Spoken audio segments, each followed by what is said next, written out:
लाहौर का वह दरिया जो कभी जिंदगी बांटता था, आज मौत और तबाही का पैगंबर क्यों बन गया? दाता दरबार के साये में बहने वाला यह दरिया अचानक अपनी पुरानी राह क्यों ढूंढने लगा?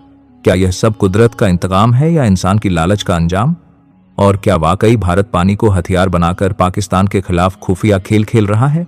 आइए आज हम पर्दा उठाते हैं उस सच पर जिसे सुनकर आपके रोंगटे खड़े हो जाएंगे। प्यारे दोस्तों, पंजाब इस वक्त एक ऐसी आफत का सामना कर रहा है जिसका खौफ कई दिनों से जाहिर किया जा रहा था।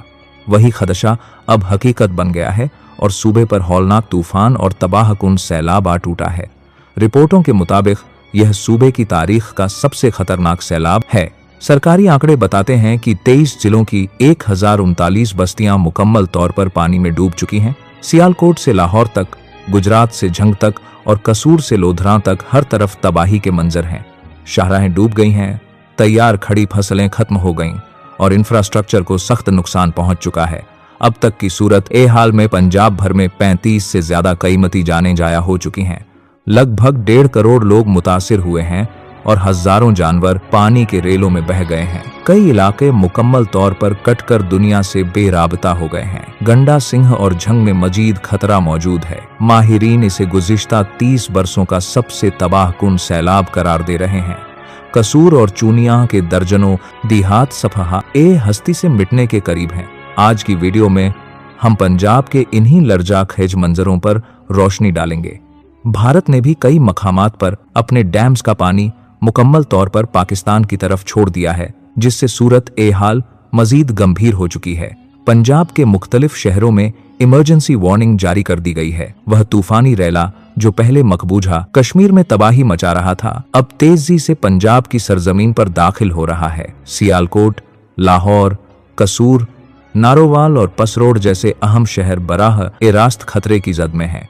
यहाँ तक कि जनूबी पंजाब का मरकज मुल्तान भी इसकी लपेट में आ रहा है। सियालकोट में हालात इंतहाई खराब हैं। बारिशों ने कई साल का रिकॉर्ड तोड़ दिया है। सिर्फ 24 घंटों में 455 मिलीमीटर बारिश रिकॉर्ड की गई, जो 11 बरसों में सबसे ज्यादा है। नतीजा यह कि घरों में पानी दाखिल हो गया है। गलियां नदियों नालों का मंजर पेश कर रही हैं और लोग सख्त खौफ ओ हिरास का शिकार हैं। सियालकोट के करीब डमराला के मकाम पर दरिया ए चिनाब बहता है। यहाँ से 9,70,000 क्यूसेक पानी का एक हौलनाक रैला गुजरा, जिसने आसपास के तमाम देहात डुबो दिए। सबसे अफसोसनाक मंजर उस वक्त सामने आया जब पसरोर के करीब नाला डैक का पुल तेज रैले में बह गया। इस सानेहे ने मकामी आबादी को खौफजदा कर दिया और खदशा बढ़ गया कि आने वाले दिनों में मजीद बड़े पैमाने पर तबाही हो सकती है। सैलाबी रेलों पंजाब के अंदर तेजी से फैल रहे हैं। बेहिसाब खानदान अपने घरों को छोड़कर महफूज जगहों की तरफ नक्ल ए मकानी पर मजबूर हैं। बच्चे, औरतें और बूढ़े खुले आसमान तले पनाह ढूंढ रहे हैं। खैबर पख्तूनख्वा पहले ही इस आफत से दो चार है और अब पंजाब भी इसकी लपेट में आ रहा है। अगर हालात पर काबू न पाया गया तो यह कुदरती सानेहा मुल्क की तारीख का सबसे बड़ा इंसानी अलमिया साबित हो सकता है।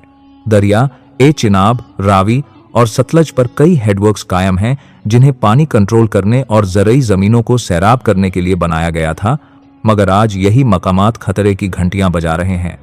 दरिया ए चिनाब पर हेड मराला सियालकोट के पास है, हेड खांकी वजीराबाद में, हेड ट्रिम्मू झंग में और हेड पांजनाथ बहावलपुर के करीब है। इसी तरह दरिया ए रावी पर हेड जसर नारोवाल के पास, हेड बालोकी जिला कसूर में, हेड शाहदारा लाहौर में और हेड सिदनाए ओकारा के पास वाक़ई है।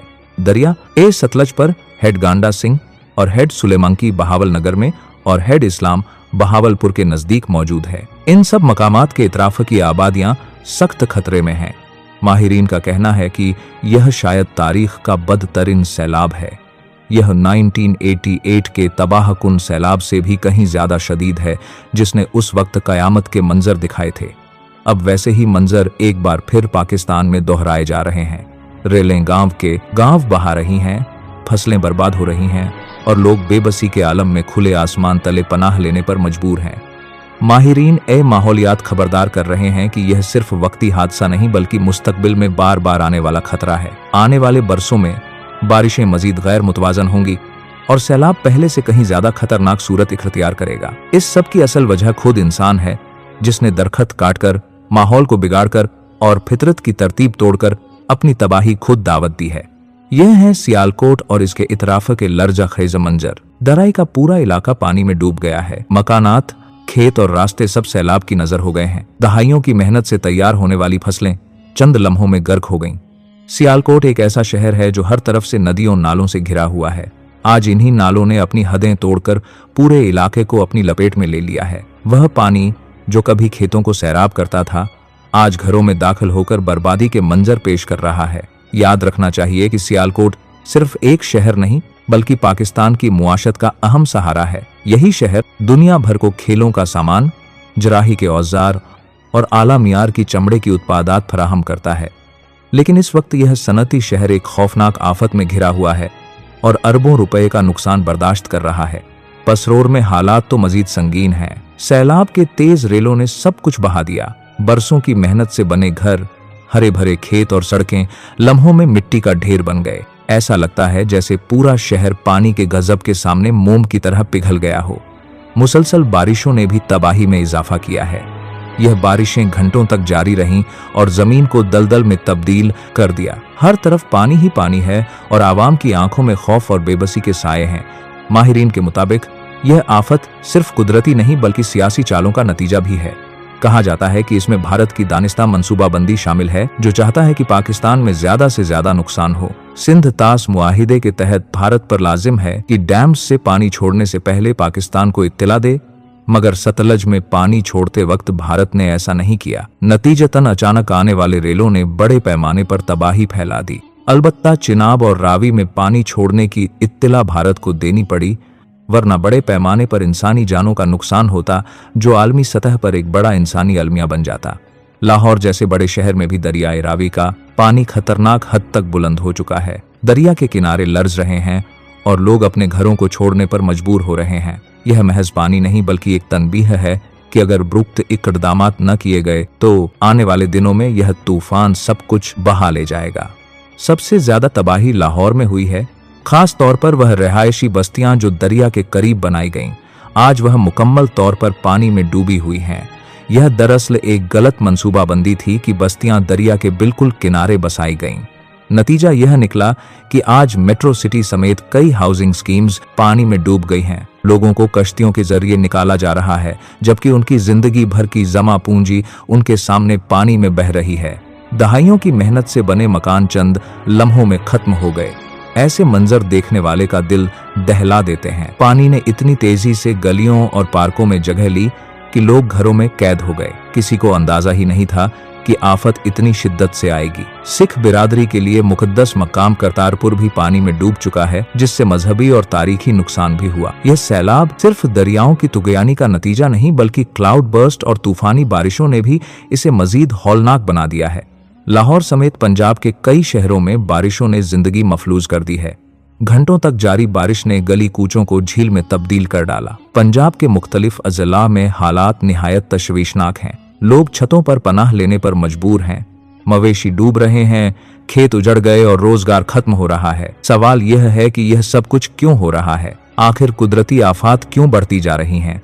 इंसानी तारीख बताती है कि बेशतर शहर दरियाओं के किनारे आबाद हुए हैं। इंसान और दरिया का ताल्लुक हजारों बरस पुराना है। यह रिश्ता तब तक खैर और बरकत लाता है जब तक इंसान दरिया के हक को तस्लीम करता है, लेकिन जब इंसान फितरत के असूल तोड़ता है तो यही रिश्ता नेमत से जहमत में बदल जाता है। तारीख उठाकर देखें तो बगदाद दरिया ए दजला के किनारे आबाद हुआ। हैदराबाद दक्कन दरिया ए मूसा के करीब तरक्की करता रहा। पाकिस्तान का गिरफ्त ए सिंध सदियों से दरियाए सिंध के पानी पर परवान चढ़ता आया। लाहौर भी दरियाए रावी के दामन में बसाया गया। रावी लाहौर की पहचान था और लाहौर उसकी शान। हकीकत यह है कि जब लाहौर वजूद में नहीं आया था तब भी हड़प्पा की कदीम तहजीब के लोग अपनी जिंदगी रावी के पानी के साथ जोड़कर गुजार रहे थे। लाहौर के शेरमाला गेट के करीब से कभी दरियाए रावी गुजरा करता था। हजरत दातागंज बख्श अली हजोइरी रहमतुल्लाह अलैह के मजार के पास से होता हुआ यह दरिया उर्दू बाजार और सांडा के किनारों को छूता हुआ आगे बढ़ता था। इंसान ने अपनी ख्वाहिशात और जरूरतों के मुताबिक दरिया को काबू में करने की कोशिश की। इस पर डैम्स बनाए गए, बहाव को रोका गया और रफ्ता रफ्ता रावी अपनी अस्ल गजरगाह से पीछे हटता गया। हमने उसी पीछे हटते दरिया की जमीन पर बस्तियां आबाद कर लीं, मगर माहिरीन हमेशा खबरदार करते रहे हैं कि दरिया अपनी पुरानी राह जरूर ढूंढता है, चाहे उसमें कई साल लग जाएं। आज लाहौर की तबाही की सबसे बड़ी वजह यही है। हमने रावी का हक घसब किया और अब उसने अपना हक वापस ले लिया। यह कसूर दरिया का नहीं बल्कि हमारा है। रावी की इब्तिदा भारत के सूबे हिमाचल प्रदेश से होती है। तकरीबन 80 किलोमीटर तक यह दरिया पाकिस्तान और भारत की सरहद के साथ साथ बहता है, जिस इलाके को मधुपुर और पठानकोट कहा जाता है। भारत ने यहाँ इस पर 4 बड़े डैम्स तामीर कर रखे हैं, जिनकी वजह से वह जब चाहे पानी रोक ले या छोड़ दे। इस खेल का नुकसान हमेशा पाकिस्तान को ही बर्दाश्त करना पड़ता है। इसी तरह दरिया ए सतलज का आगदाज तिब्बत के पहाड़ों से होता है, जिसके पानी में मीठा और नमकीन दोनों तरह के अज्जा शामिल हैं।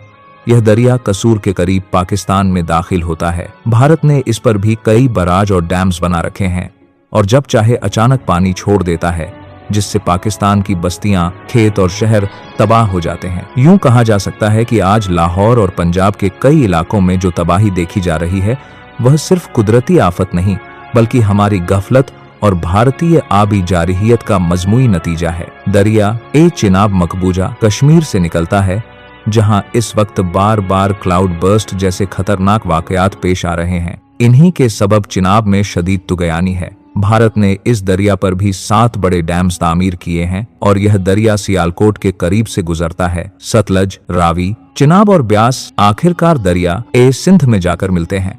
यही वजह है कि जनूबी पंजाब इस वक्त सबसे ज्यादा खतरे में है और आने वाले दिनों में यही पानी सिंध की तरफ बढ़ेगा।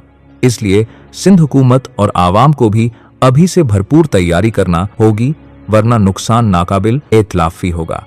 कम लोग जानते हैं कि रावी और सतलज के नीचे जमीन के अंदर भी पानी के बेहद बड़े ज़ख़ायर मौजूद हैं, जिन्हें एक्वीफर कहा जाता है। अगरचे यह दरिया कभी खुश्क भी हो जाएं, इनके नीचे साफ और वाफिर पानी मुसलसल बहता रहता है। ये ज़ख़ायर इतने बड़े हैं कि इनकी गंजाइश तारबेला और मांगला डैम्स के पानी से भी ज्यादा है। सैलाब की एक बड़ी हिकमत यह भी है कि इन एक्वीफर के ज़ख़ायर बार बार भर जाते हैं। अल्लाह ताला ने पाकिस्तान को बेहिसाब नेमतों से नवाजा है, लेकिन हमने अक्सर उनकी नाकदरी की और वसाइल का गलत इस्तेमाल किया। अगर हमने अपनी रौश न बदली तो आने वाले बरसों में सैलाब मजीद शिद्दत इख्तियार कर जाएगा। हमें दरिया ए रावी के साथ इंसाफ करना होगा। इसकी गजरगाह पर जो नाजायज कब्जे कायम किए गए हैं, उन्हें फौरी तौर पर खत्म करना जरूरी है, क्योंकि दरिया किसी अदालत के हुक्म को नहीं मानता। वह हमेशा अपनी असल राह तलाश करता है और जब वापस आता है तो सब कुछ बहाकर ले जाता है। यह आफतात हमें सबक देती हैं कि दानिशमंदी और बेहतर मंसूबाबंदी के साथ आगे बढ़ा जाए। इस वीडियो का मकसद सिर्फ मालूमात देना नहीं बल्कि आप सबको यह पैगाम देना है कि सैलाब ज़दा इलाकों के मुतासिरीन की दिल खोलकर मदद की जाए। खाने पीने की अशिया, कपड़े या जो भी आपकी इस्तिताअत में हो जरूर पहुँचाएं। यह तबाही दरअसल हमारी आंखें खोलने के लिए है। दरिया कभी किसी के हुक्म के पाबंद नहीं होते, वह अपनी राह जरूर तलाश करते हैं। अगर हमने अब भी अपनी रौश न बदली तो आने वाले दिनों में मजीद खौफनाक मंजर हमारा मुकद्दर होंगे। आइए सिर्फ तमाशाई न बने, सैलाब ज़दगान की दिल खोलकर मदद करें ताकि उनकी दुआएं हमारे लिए ढाल बन सकें। अल्लाह ताला हम सबको अपनी अमान में रखे और अल्लाह ताला हम सबको इन आफात से महफूज रखे और जो लोग पहले ही इस मुसीबत की जद में आ चुके हैं उन पर अपनी रहमत नाजिल फरमाए।